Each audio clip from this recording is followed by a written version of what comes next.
The top 500 Naruto player experience in Naruto Storm Connections. It's a lot different than past Storm games, right? There was Naruto Storm 2, Naruto Generations, Naruto Storm 3, Naruto Revolutions, Naruto Storm 4, and now we're at Naruto Storm Connections in 2024. It came out in 2023. It's the first Naruto Storm game to have forced matchmaking, not just in ranked, but also in casual matches. Probably in the future it might change, especially in casual, but it's essentially really good for casual players that they don't have to play these super sweaty players that just want to win at all costs, that don't care about fair play, that don't care about honor. And that's not to say that some top players, such as myself and other top players, don't care about honor. A lot of us do. But the way that I see honor and the way that you see honor is differently. You can't please everybody. There's that, okay? That will upset a lot of people, I'm sure. But you can't cater to everybody. You just can't. But what you can do is when you have a competitive mode, everything has to be consistent in terms of that mode if that's the outcome that you want. So if you want to truly see who the best players are,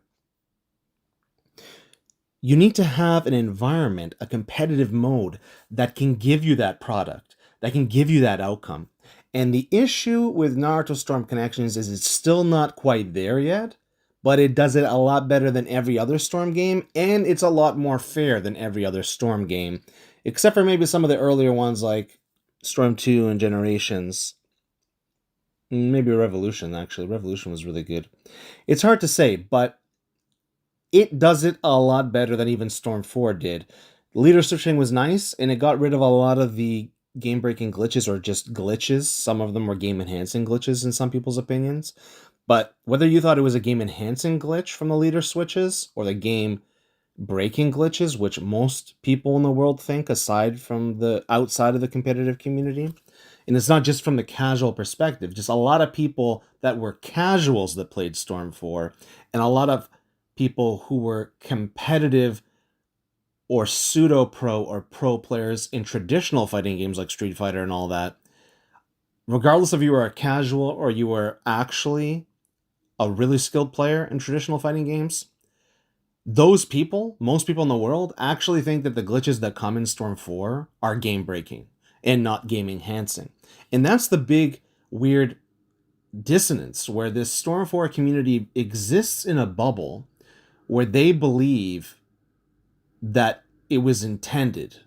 Like literally someone told me the lead developer said that it was all these things were intended. I'm like, there's no way. Show me the receipts. Like, show me the evidence. Where did he say it in an interview or paper? And they couldn't. To this day. So people talk out of their ass all the time, and you need to sift through the weeds, right? To get to that, and sift through the noise to get to that clear water, to get to those open skies. And I'm actually really going to help you get there as best as I know possible. I don't know everything, but I do have the experience in every single Storm game from Storm 2 to Connections. I've been a top player. If I'm just speaking, conservatively or whatever, probably about top 20, top 50, but in most games, not every game, but in most games higher than that, right? So what do we learn? We learn that a lot of people in top 500, right? They don't belong there. They're actually not that strong. That's one thing that we learn. And I'll tell you why. The reason for that is that you are able to actually leave games and not get a penalty, right? The issue is, this is an isolated issue that we come back to. When you leave, you're not always rage quitting, but most of the people in the community think if you leave, you're a rage quitter. And this is 100% false. It just means that you're a leaver. A lot of times it means that you've rage quit. A lot of times it means that you left in a game where the other person should get the BP or battle points or the boost in their ranking, and you're denying them their rank. A lot of people who leave just don't like the outcome of the battle. A lot of people who leave They just think that they are actually better than you and you don't deserve to beat them. A lot of people that leave, they think that they're salty and they think, damn, I can't let him get ahead. I want to be ahead because it's all about clout and I got to be the best. Look, whoever is the best is the best. Whoever isn't the best isn't the best. Whoever's second, third, fourth place, whatever, that's fine. But the problem is we can't determine that hierarchy. We can't determine those outcomes because a lot of the games are fake because of the netcode. It doesn't have rollback netcode. It has a delay-based netcode. It has a turn-based netcode. Allegedly a peer-to-peer and not servers. But either way, that doesn't matter. What matters is that it's not steady. Not player 1 and player 2, right? In different parts of the world are not having the same experience. It's been proven multiple times on my channel, and a lot of people know it now too, that there are certain signs when you lag, like whiffing air combos, not being able to block, inputs being eaten up, right? All this kind of stuff. All these things make it so that the game has a high probability of becoming false, regardless if you're a top 500 player or a casual player. Most top 500 players can't even distinguish this. I've watched a bunch of videos the last few days, and I cannot believe that these people uploaded fights where they say they're a top 500 player or a max BP player. In the fight, they're fighting someone that looks like a 2-year-old. They're fighting someone that looks like a 10-year-old playing the game that doesn't even know how to play the game. But I know better, and I know that that person is probably a fairly skilled player. But in that particular fight, they can't fight back because the lag is not favoring them. It's favoring the person who looks good in the situation. So unless your games are really, really close, and unless the games look like super cool and like a lot of stuff is going on, newsflash, there are actually no gods in Naruto Storm games. And so many people say, I'm the god of this, I'm the god of that, I'm a god in Naruto. By the way, that's the fallacy, and there's actually a truth rooted in that fallacy, which is the reason why there's so many fools in this community that think that they're a god is because the netcode allows it. It permits it. It gives you god status over someone that is even maybe 3, 4, 5, 10 times better than you. In many cases, I'm 10 to 100 times better than a lot of players. Maybe not top 500 players, but a lot of casual players or a lot of average players, even a lot of above average players. But if that lag kicks in, they can beat me easily. It's amazing. It's amazing how that works. But if we played offline, they might win 1 in 100. Maybe. 2 in 100. Maybe 10 in 100. Even if you're a really good player, you might win 10 in 100, 20 in 100, right? And it's interesting. It's really, really interesting. So there's this whole thing that's going on. You can leave a fight. The reason why you leave, we'll talk about that much, much more in another video, right? But the reason why you leave doesn't matter as much as the fact that you can leave and you avoid consequences. You avoid losing BP. So it's very easy. There's tons of people. I just showed them recently on recent videos. 99 win streak, 34 win streak. Of course, there are people that really did that. I've done that as well a few different times, right? A lot of other people have too. But most of those, like 8 times out of 10, 9 times out of 10, those big streaks, are just people that know they can leave at the end of the game and they don't get a consequence. And the crazy thing is, you can leave during the game and the only consequence really is that you get a red smiley face or frowning face instead of a green, healthy green one, right? So that whole system is a horrible system that doesn't do anything for anyone. Like, it doesn't stop people from playing them. Right? Because curiosity killed the cat, right?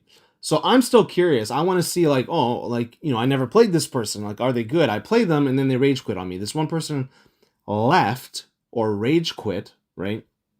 Or maybe you don't call it rage quitting, right? Because they're not in rage. They're like denial quitting, right? Or they're like, they don't want to come to terms with the fact, I don't know how to explain it. Like, they know that they can't beat you, but their mind can't consolidate or like, come up with that idea that, or it can't come to that conclusion, right? That, okay, I know they can't beat me, but I'm still better than them. That's their mentality, which is crazy, right? So, the truth about top 500 players that play this game is a lot of people in there don't actually have a lot of skill, and that varies from A to Z. Now, the ones that do belong in top 500 and the ones that do have skill are very, very good at specific things. And I know recently a friend has put in the comment section of one of my videos saying that, which is something that is true, but it's not the full story, right? Which is there are people that have like 13,000 BP that are a lot stronger than people that have 30, 40, 50,000 BP, right? And then there's people that have 40, 50,000 BP that will just crush anyone that has less BP than them, right? Now, this is because the BP, right? Having more BP doesn't mean that you're better. That's what it means in this game. Having more BP means that you've played ranked longer. But when you play longer and you put more time into something, usually there's a positive correlation, right? That usually means that you get better. But a lot of times it doesn't mean that. A lot of times, especially online, you could be developing really bad habits. What I learned when I went to a Storm 4 tournament offline, I live in Canada. I went from Canada to the US, and I went to a Wizard World tournament when Storm 4 first came out. And what I learned is that if you played online, it was to your detriment when you played offline.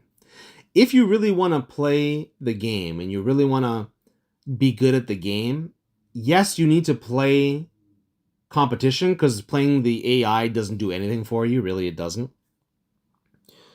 But you actually have to play offline because when you play online in the leg, which is guaranteed to happen at a certain level, you develop bad habits. And those teams that you're playing online in the leggy matches, which a majority of them are, some less, some more, but even when you get the less leggy matches and you still win, you're learning bad habits that don't help you win offline, that don't help you win in a true competitive setting, right? It's really, really interesting. So the best way... So what is the top 500 actually doing? It's telling us who was able to find out how to win and how to solve all the problems or most of the problems online in lag, which brings me to my next point. I brought up there's lag proof or lag resistant supports and mains. In some characters, like Shikamaru, for instance, people have found out, is pretty much 100% lag proof. Those bags, the bag jutsus, work all the time, in every situation, pretty much. And they track and they retrack, and regardless of how much lag you have, it keeps working. Now, even he's not 100% lag proof, right?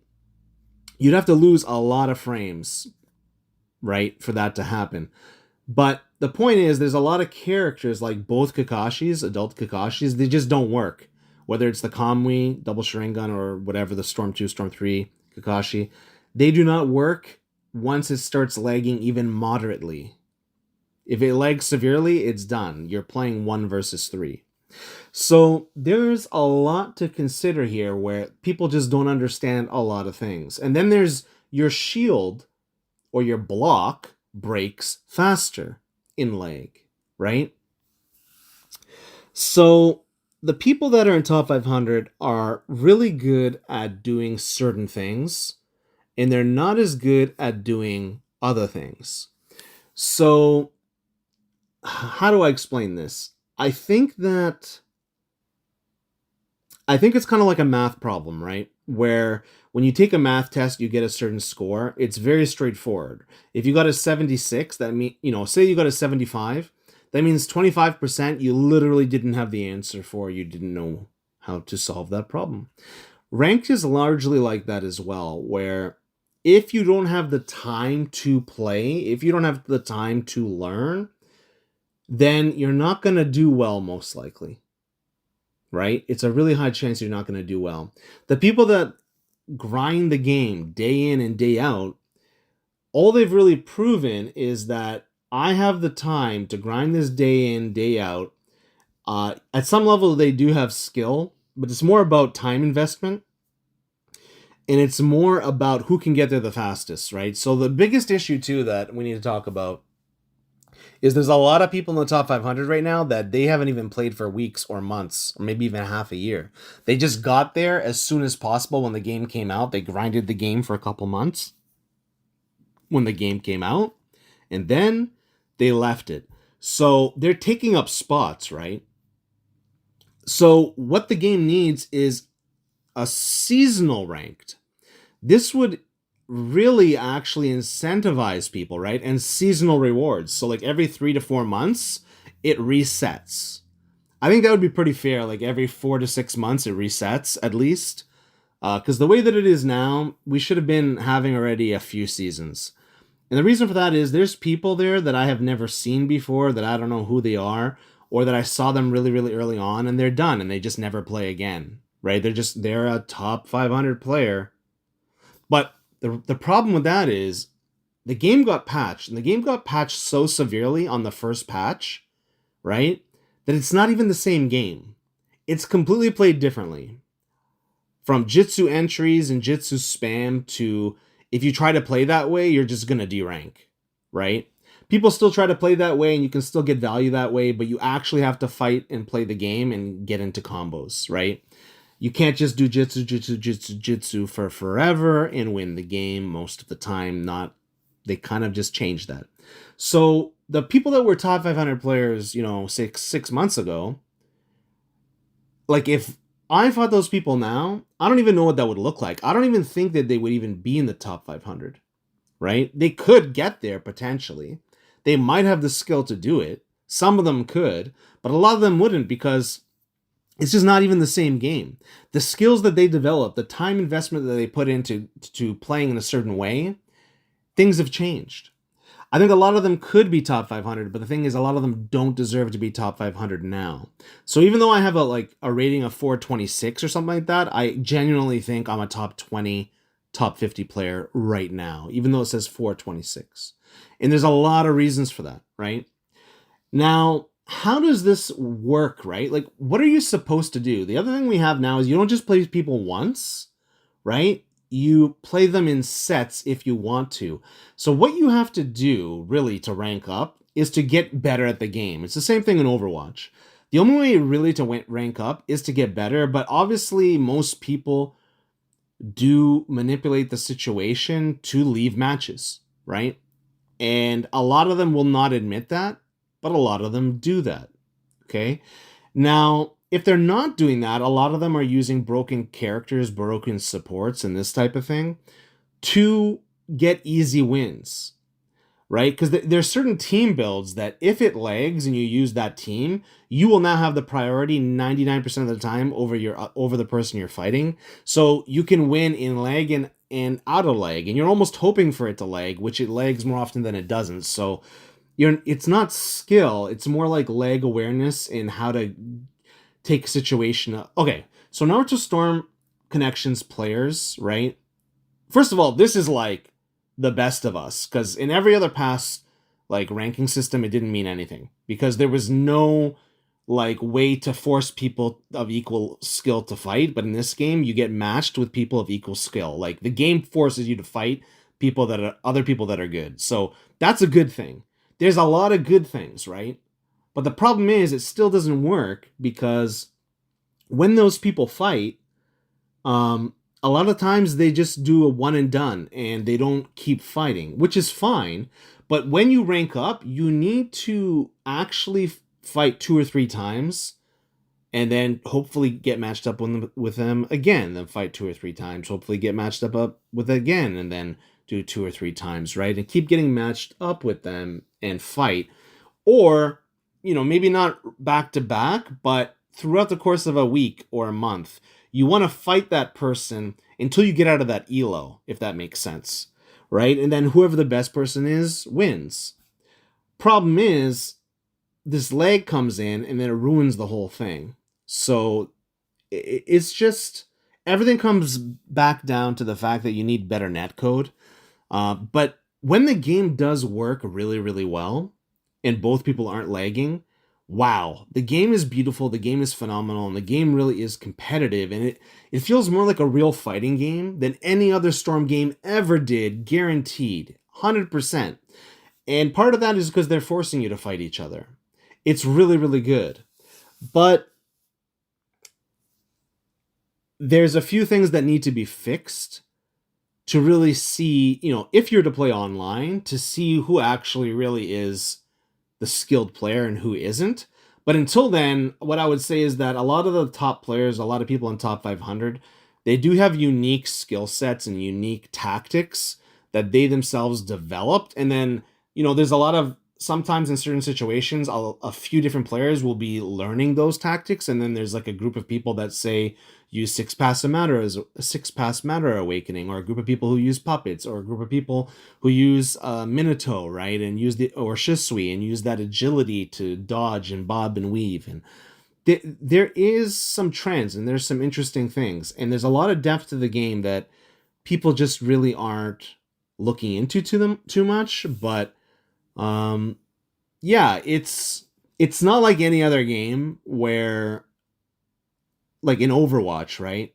You really are where your elo is for the most part. But even that's not true, because every single game it tries to give you a 50% chance of winning. So like in Overwatch, which is horrible. Whereas in connections, if you are better, you really are better than the other person. The only thing that's going to stop you from beating that person is the connection and the lag in connections, right?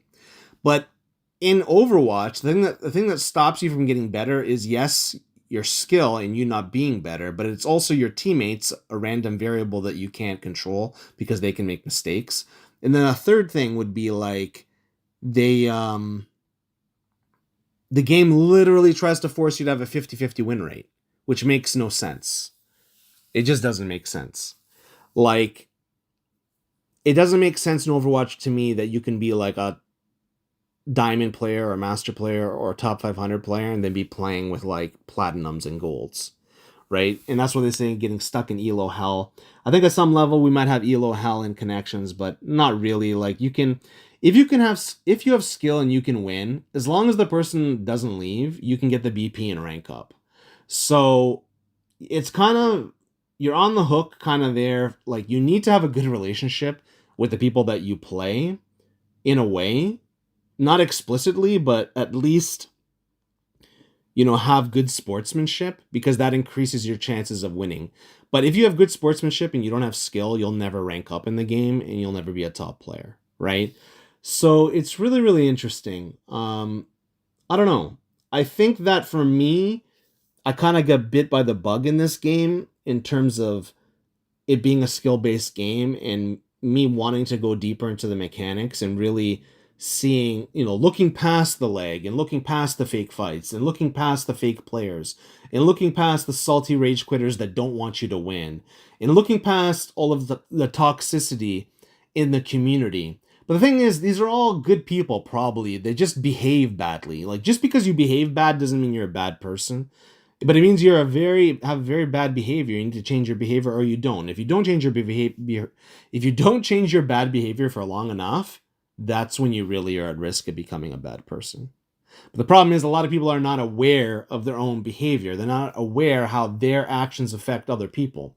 And there's that component that's a problem. But then the other problem is that most people don't realize that we should not be at each other's necks. We should not be fighting each other, like, about a lot of this stuff. We should literally be taking the fight to the developer so they can fix this damn game's netcode, so we can actually have online stability and play the game, because we paid full price for this game, right?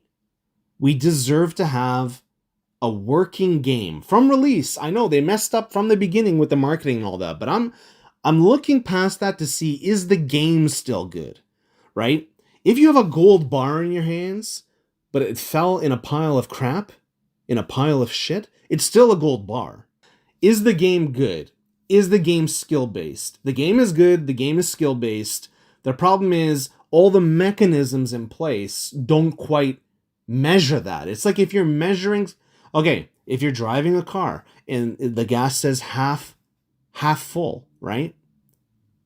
And you're driving, all of a sudden, you're on the highway, you're driving, it says half full, and then put, put, put, you're out of gas. It's because the thing is not measuring it properly. You were literally out of gas, but it said that you had half a tank. You understand? So the things are not measuring things properly, but when you watch a game, you can see from how person 1 plays or person 2 plays, how skilled they are in what they're doing. If you watch long enough, if you play long enough, if you actually review the tapes, if you do critical thinking, that's why I have Ultimate Battle Analysis now. And I try to show you guys, people are watching it, but not enough people are watching it. When you do that stuff, then you understand everything. It is what it is. I don't know. It's definitely a lot easier to get into top 500 than you think.